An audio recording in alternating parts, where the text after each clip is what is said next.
নমস্কার, আপনারা দেখছেন নিউজ নাও, সঙ্গে রয়েছে আমি শুভেন্দু। সরাসরি চোখ রাখবো 9টার সংবাদে। ফের ঘেরাও মুখ্যমন্ত্রীর বাড়ি। ফায়ার সার্ভিস প্রার্থীদের পর এবার মুখ্যমন্ত্রীর বাড়ি ঘেরাও করে বিক্ষোভ। টেট পরীক্ষায় উত্তীর্ণ প্রার্থীদের নিয়োগের দাবিতে বিভিন্ন পরীক্ষায় উত্তীর্ণ প্রার্থীদের বিক্ষোভ ভাবাচ্ছে রাজ্যের ভবিষ্যৎ চিত্র নিয়ে। গত 15ই ডিসেম্বর চাকরির দাবিতে মুখ্যমন্ত্রীর বাড়ি ঘেরাও করে বিক্ষোভ দেখান ফায়ার সার্ভিস পদের প্রার্থীরা। ঘটনার এক সপ্তাহ কাটার আগেই একই পথে হাঁটলেন 2022 সালের টেট পরীক্ষায় উত্তীর্ণ প্রার্থীরা। বুধবার সকালে মুখ্যমন্ত্রীর বাড়ি ঘেরাও করে বিক্ষোভ দেখান তারা। তাদের দাবি, রাজ্য জুড়ে বিদ্যালয়গুলির শিক্ষক স্বল্পতায় ভুগছে। উল্টোদিকে শিক্ষক নিয়োগের বিষয়ে উদাসীন রাজ্য। 2022 সালে 362 জন পরীক্ষার্থীরা টেট পরীক্ষায় উত্তীর্ণ হন, কিন্তু ফলাফল প্রকাশের পর প্রায় 1 বছর কেটে গেলেও তাদের নিয়োগের বিষয়ে কোনো পদক্ষেপ নেওয়া হয়নি। বারংবার সরকারের কাছে বিক্ষোভ দেখিয়েও মেলেনি কোনো সুরাহা। তাই এদিন সরাসরি মুখ্যমন্ত্রীর এবং শিক্ষামন্ত্রীর সাথে সাক্ষাৎ করে নিজেদের দাবি জানানোর উদ্দেশ্যে এই বিক্ষোভ চালায় তারা।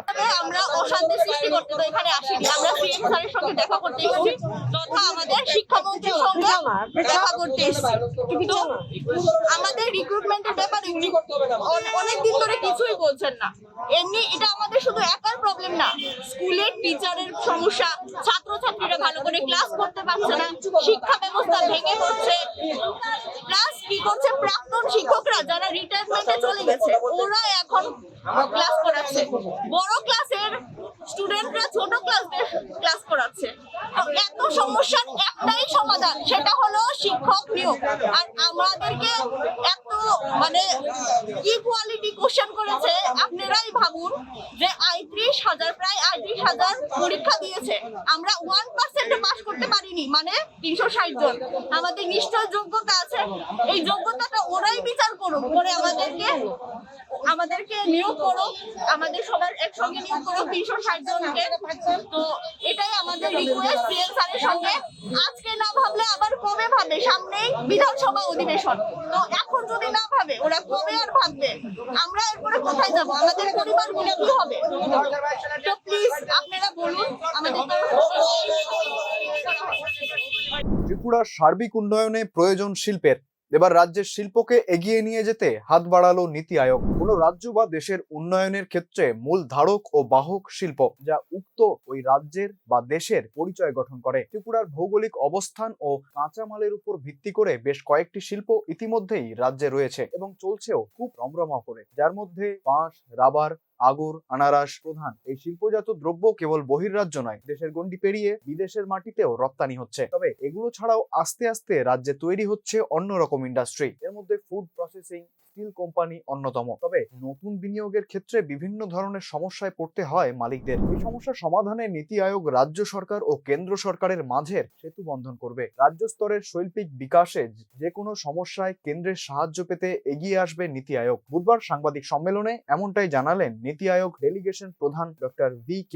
সরস্বত। Our intention of today's meeting is to listen to you in detail as to how we can take Tripura to a much higher level of industrialization. That is the purpose. I am here from Niti Aayog. We have assured the Honorable Chief Minister yesterday that Niti Aayog will act as a bridge between the state and the central government, resolving issues which are coming in the way of growth in the development.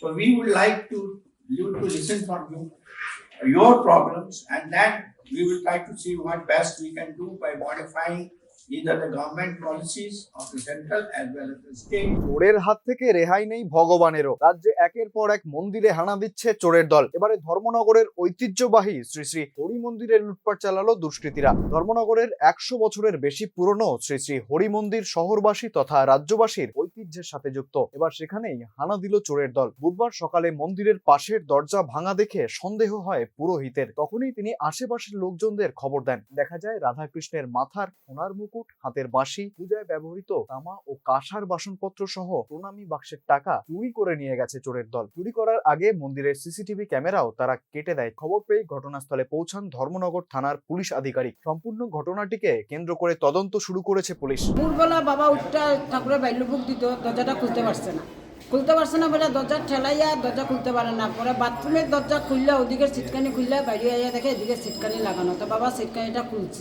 খুললে বাবা আইসে মন্দিরে আইয়া দেখে তালাওয়ালা খোলা দেখি বাবা ঘরে গিয়া দত্ত করে এখানে গেছে।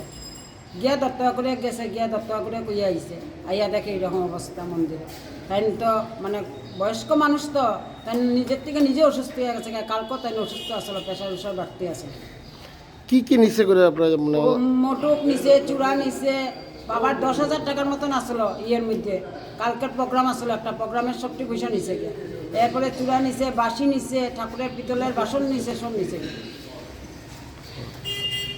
প্রণামী বাস্কটা নিছে সব। নটার সংবাদ আজকের মতো এই পর্যন্তই। পরবর্তী আপডেটের জন্য চোখ রাখুন নিউজ নাওয়ের পর্দায়।